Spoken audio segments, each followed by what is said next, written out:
आदिल अहमद खान साहब हमारे साथ बने हुए हैं। खान साहब, विपक्षी एकजुटता को लेकर अब निगाहें अरविंद केजरीवाल पे टिकी हुई हैं कि वो अपनी जिद पकड़े रहेंगे अध्यादेश वाली, या विपक्षी एकजुटता के इस कुनबे में शामिल होंगे। क्या है जो अगली बैठक होने जा रही है, उसको लेकर आपका स्टैंड?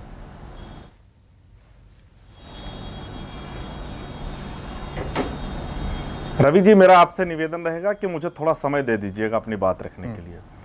देखिए, 23 तारीख की बैठक में आम आदमी पार्टी ने यह साफ तौर पर कह दिया था कि जो दिल्ली के अंदर दिल्ली की जनता के खिलाफ और भारतीय संविधान के खिलाफ, हिंदुस्तान के लोकतंत्र के खिलाफ जो मोदी जी काला अध्यादेश लेकर आए हैं, हम चाहते हैं कि कांग्रेस पार्टी उस पर अपना रुख साफ कर दे। और कांग्रेस पार्टी ने कहा था कि जो अभी मानसून सत्र है उसके 15 दिन पहले कांग्रेस पार्टी उस पर अपना रुख साफ कर देगी। हम उसका इंतजार कर रहे हैं। कांग्रेस पार्टी की तरफ से हमको निमंत्रण आया है। दूसरी तरफ अभी भारतीय जनता पार्टी के प्रवक्ता ने 3 चीजों पर बड़ी बड़ी बात की, परिवारवाद, भ्रष्टाचार और विकास पर। देखिए, भारतीय जनता पार्टी के पास एक मोदी वॉशिंग पाउडर है।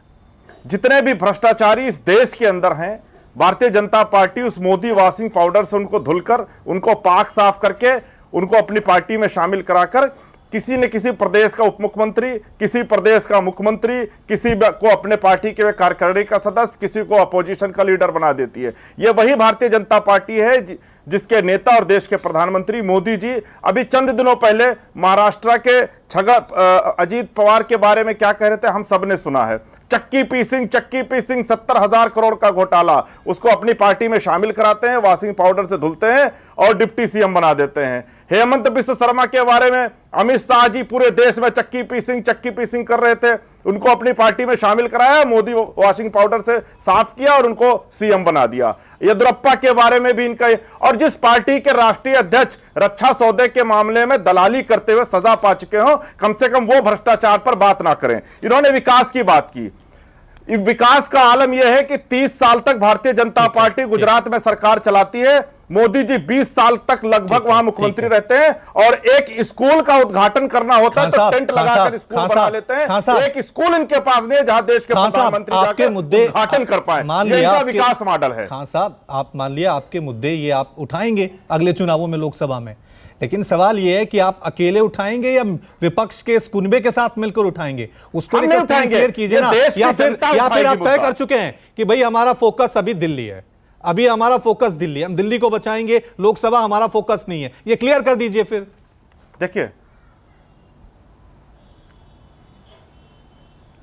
देखिए रवि जी, हमारा फोकस ये देश का संविधान है, हमारा फोकस दिल्ली के 2 करोड़ लोगों का जनादेश है, हमारा फोकस इस संघीय ढांचे का जो अपमान भारतीय जनता पार्टी। ठीक है, मैं जवाब ले लेता हूं, मैं कांग्रेस से जवाब ले लेता हूं। यश आपको क्लियर करना होगा ना, अध्यादेश को लेकर कांग्रेस का स्टैंड क्या है। आप कह रहे हैं कि हम अभी मानसून सत्र आएगा उसके दिन पहले स्टैंड करेंगे, अभी हमने कुछ स्टैंड नहीं किया है।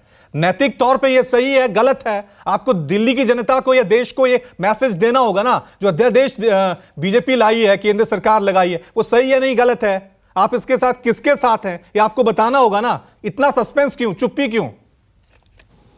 देखिए, ये संदेश दिल्ली की जनता ने नहीं, आम आदमी पार्टी ने मांगा है, और हम आम आदमी पार्टी को बराबर ये दिखाने की कोशिश कर रहे हैं कि हम संविधान को बचाने में पूरी तरह अग्रसर हैं, और हम ये चाहते हैं कि इस देश में लोकतांत्रिक तरीके से सब कुछ हो।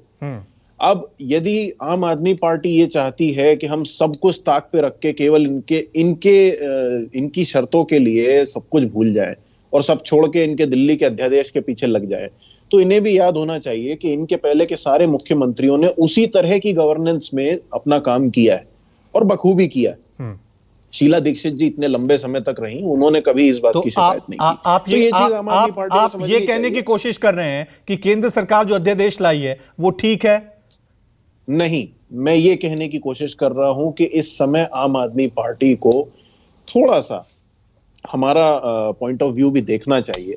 अच्छी पॉइंट ऑफ व्यू यहां सही गलत का है। अध्यादेश गलत है, सही है? अगर सही है तो आप साथ दीजिए कि हम बीजेपी के खिलाफ जाएंगे, और गलत है तो आप साफ कर दीजिए कि भाई हम तो जो पुराना सिस्टम है उसी पे चलते रहेंगे। नहीं, देखिए, मैं आपको बार बार यही बता रहा हूं कि हमारा फोकस, भाई समस्याएं हमारे साथ भी हैं, कांग्रेस पार्टी के साथ भी बहुत कुछ असंवैधानिक हुआ है, और उससे भी महत्वपूर्ण है कि मनोज यादव जी, जिन्होंने अभी इतनी बढ़िया कविता सुनाई, यदि आदि पुरुष के डायलॉग लिख लेते तो मनोज मुंतशिर से अच्छा काम करते शायद। उन्होंने धरती के लाल कहा वर्तमान प्रधानमंत्री जी को। धरती के लाल के पास फुर्सत नहीं है कि वो मणिपुर जाके लोगों का हालचाल पूछ लें, लेकिन राहुल जी जाके खेत में खड़े होते हैं तो अगले दिन वो भी खेत में फोटो खिंचाने पहुंच जाते हैं। उसके पहले वो अमेरिका में अपने प्रचार में होते हैं, उस दौरान मध्य प्रदेश में होते हैं, बिहार में होते हैं, सब जगह होते हैं, प्रचार में होते हैं, और ये बताने में होते हैं कि देश में विपक्ष ने उनको क्या कहा, कांग्रेस उनके लिए क्या कह रही है, और कांग्रेस के लोग कैसे, लोगों का क्या हाल है, उससे बीजेपी को कोई मतलब नहीं। ठीक है, मैं जवाब ले लेता हूं।